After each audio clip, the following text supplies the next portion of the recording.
ಈ ಮಾಡಲು ಕ್ಯಾಟ್ 2.0 ಅಂತ ಇದು ಬಹಳ ಲೋಡ್ಗೆ ಯೂಸ್ ಆಗ್ತಾಯಿದೆ. ಮಿನಿಮಮ್ ಒಂದು 350ಇಂದ 400 kgವರೆಗೂ ಕೆಪಾಸಿಟಿ ಇರ್ತದೆ ಗಾಡಿ. ಇದು ಮುಂದೇನು ಲೋಡ್ ಕೆಪಾಸಿಟಿ ಕೊಟ್ಟಿರ್ತಾರೆ, ಮಿಡಲಲ್ಲೂ ಲೋಡ್ ಕೆಪಾಸಿಟಿ ಕೊಟ್ಟಿರ್ತಾರೆ, ಅದು ಸಾಲದಂಥ ಬ್ಯಾಕ್ ಸೀಟಲ್ಲೂ ಕೊಟ್ಟಿರ್ತಾರೆ.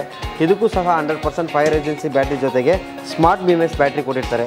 ಈ ಸೀಟ್ ಟೂಲ್ ಬಾಕ್ಸ್ ಇಡೋ ಥರ ಇರ್ತದೆ, ಒಳ್ಳೆ ಚಾರ್ಜರ್ ಗೀಜರ್ ಸ್ಟೋರೇಜ್ ಮಾಡ್ಕೋಬೋದು. ಅದರ ನಂತರ ಇಲ್ಲಿ ನಿಮಗೆ ಫುಟ್ರೆಸ್ಟ್ ಎಕ್ಸ್ಟ್ರಾ ಸ್ಪೇಸ್ ಕೊಟ್ಟಿರ್ತಾರೆ, ಏನಾದರೂ ಸ್ಟೋರೇಜ್ ತಗ ಇಡ್ಬೋದು. ಮತ್ತು ಎರಡುಗೆ tubeless tyre, mag wheel, disc ಇರ್ತದೆ. ಇರೋದ್ರಿಂದ ನಿಮಗೆ ಬ್ರೇಕ್ ಕಂಫರ್ಟಬಲ್ ಚೆನ್ನಾಗಿರ್ತದೆ. ಒಂದು 200-300 kg ಇಟ್ಕೊಂಡು ನಾವು ಬ್ರೇಕ್ ಹಿಡಿದಾಗಲೂ ನಿಮ್ಗೆ ಒಳ್ಳೆ ಶಾರ್ಪ್ ಬ್ರೇಕು, ಕಂಫರ್ಟಬಲ್ ಬ್ರೇಕ್ ಚೆನ್ನಾಗಿ ಸಿಗ್ತದೆ. ಇದು ನಮ್ಮಲ್ಲಿ ಸೆಕೆಂಡ್ ತುಂಬ ಭಾಳ ಫಾಸ್ಟ್ ಮೂವಿಂಗ್ ಅಂದರೆ ಇದು ತುಂಬ ಆಗ್ತದೆ. ನಮ್ಮ ಬೆಂಗಳೂರಲ್ಲಿ ತುಂಬ ಕವರ್ ಆಗಿದೆ. ಇದು ಬೆಂಗಳೂರು ಆಲ್ಮೋಸ್ಟ್ ಒಂದು ನಮ್ಮಲ್ಲೇ ಒಂದು 400 to 500 ವೆಹಿಕಲ್ ಕ್ಯಾಟ್ ಮಾತ್ರನೇ ಸೇಲ್ ಮಾಡಿದ್ದೀವಿ. ಅಷ್ಟವರೆಗೂ ನಾವು ರೀಚ್ ಮಾಡಿದ್ವಿ. ಸರ್ವಿಸು ಚೆನ್ನಾಗಿ ಕೊಡ್ತಾಯಿದ್ವಿ. ಆದಷ್ಟು ಬೆಸ್ಟ್ ನಮ್ಮ ಕಡೆಯಿಂದ ಎಷ್ಟಾಗುತ್ತೋ ಅಷ್ಟು ಕೊಡ್ತಾಯಿದ್ವಿ. ಕಂಪ್ನಿನೂ ಒಳ್ಳೆ ಸಪೋರ್ಟ್ ಮಾಡ್ತಾಯಿದೆ. ಸರ್ವಿಸ್ ಇಶ್ಯೂ ಬಂದಾಗ ಕಂಪ್ನಿನೂ ಒಳ್ಳೆ ಚೆನ್ನಾಗಿ ಕೊಡ್ತಾಯಿದೆ. ಸ್ವಲ್ಪ ಕೊಡ್ತಾಯಿದ್ವಿ. Okay, thank you.